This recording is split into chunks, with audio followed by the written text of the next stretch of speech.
Hi hello నమస్తే welcome to our channel Podarillu by APS. ఈరోజు recipe వచ్చేసి చిక్కుడు గింజలతో కర్రీ. చాలా టేస్టీగా ఉంటుందన్నమాట. నాన్ వెజ్కి ఏ మాత్రం తీసిపోదు. ఇంకేమాత్రం ఆలస్యం చేయకుండా రెసిపీలోకి వెళ్ళిపోదాం. ముందుగా నేను ఇక్కడ చిక్కుడు గింజలు తీసుకున్నాను.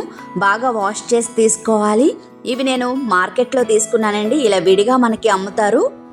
అలాగే ఒక 2 పెద్ద సైజు ఉల్లిపాయలు చిన్న ముక్కలుగా కట్ చేసుకోవాలి. మీరు స్పైసీ ఎంత తింటారో దానికి తగ్గట్టుగా పచ్చిమిర్చి తీసుకోండి. 2 టమాటాలు మిక్సీ జార్లో మెత్తగా పేస్ట్లా చేసుకోవాలి.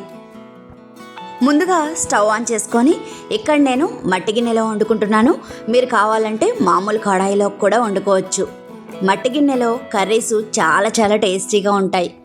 ఇప్పుడు ఇందులోకి కర్రీకి సరిపడా ఆయిల్ వేసుకోవాలి. ఈ కర్రీకి ఆయిల్ కొంచెం ఎక్కువగానే పడుతుంది. ఆయిల్ హీట్ అయిన తర్వాత ఒక హాఫ్ స్పూన్ వరకు జీలకర్ర యాడ్ చేసుకోవాలి. జీలకర్ర ఈ విధంగా చిటపట్లాడాలి. ఇలా జీలకర్ర చిటపట్లాడిన తర్వాత కొంచెం కరివేపాకు వేసుకొని ఫ్రై చేసుకోవాలి. ఇలా ఫ్రై చేసుకున్న తర్వాత ముందుగా కట్ చేసి పెట్టుకున్న ఉల్లిపాయ ముక్కల్ని పచ్చిమిర్చి ముక్కల్ని ఇందులోకి యాడ్ చేసుకోవాలి.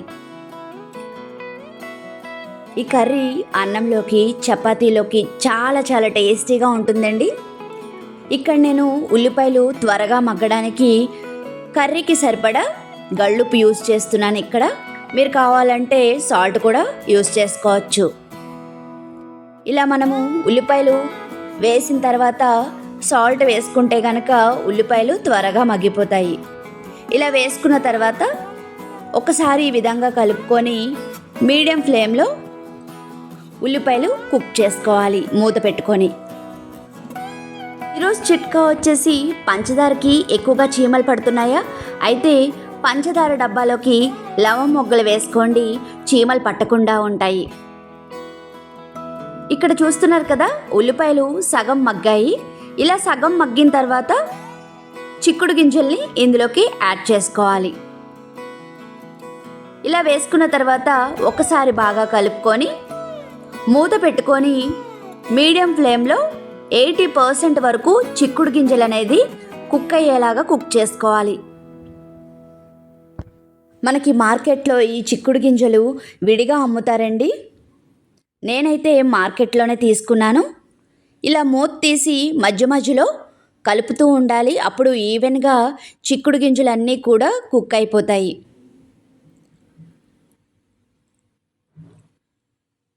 ఇలా కలిపిన తర్వాత మళ్ళీ మూత పెట్టుకొని మీడియం ఫ్లేమ్లో కుక్ చేసుకోవాలి.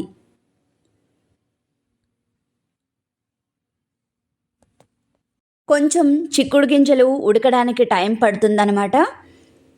ఇక్కడ చూస్తున్నారు కదా, మనకి చిక్కుడు గింజలు అనేది ఉడికిపోయాయి అన్నమాట.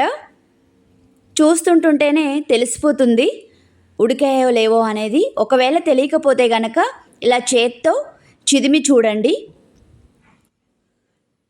ఇక్కడ 80% వరకు చిక్కుడు గింజలు అనేది కుక్ అయిపోయాయి. ఇప్పుడు ఇందులోకి మెత్తగా పేస్ట్ చేసుకున్న టమాటా గుజ్జును వేసుకోవాలి. ఇలా వేసుకున్న తర్వాత బాగా కలుపుకొని మూత పెట్టుకొని లో ఫ్లేమ్లో ఆయిల్ సెపరేట్ అయ్యేంత వరకు కుక్ చేసుకోవాలి. ఒక్కసారి ఈ విధంగా చేసుకొని తిన్నారంటే మళ్ళీ ఇలానే చేసుకొని తింటారు. అంత టేస్టీగా ఉంటుంది ఈ చిక్కుడు గింజల కర్రీ. ఒకవేళ మీకు చిక్కుడు గింజలు దొరికితే కనుక తప్పకుండా ట్రై చేయండి. ఈ విధంగా ఇలా మూత పెట్టుకొని ఆయిల్ సెపరేట్ అయ్యేంత వరకు కుక్ చేసుకోవాలి.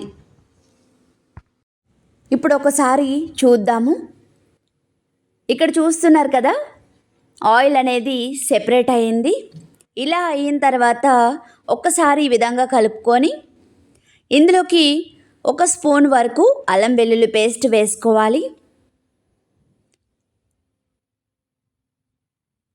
అలాగే కొంచెం పసుపు వేసుకోవాలి. ఈ 2 వేసుకున్న తర్వాత బాగా కలుపుకొని అల్లం వెల్లుల్లి పేస్టు పచ్చివాసన పోయేంత వరకు కుక్ చేసుకోవాలి.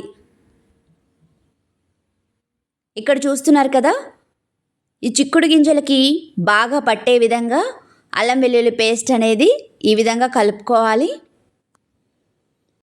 మూత పెట్టుకొని లో ఫ్లేమ్లో పచ్చివాసన పోయేంత వరకు కుక్ చేసుకోవాలి.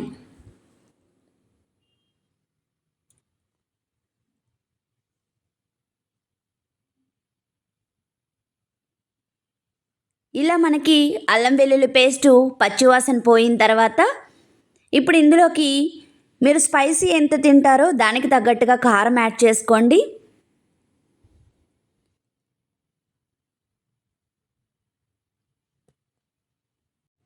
అలాగే ఇందులోకి 1 స్పూన్ వరకు ధనియాల పొడి, ఒక 1/2 స్పూను గరం మసాలా పౌడర్ కూడా వేసుకోవాలి. ఇవన్నీ వేసుకున్న తర్వాత ఒకసారి కలుపుకొని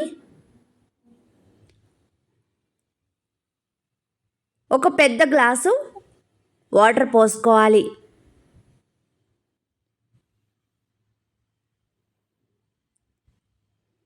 అంటే 250 ml వరకు వాటర్ యాడ్ చేసుకోండి.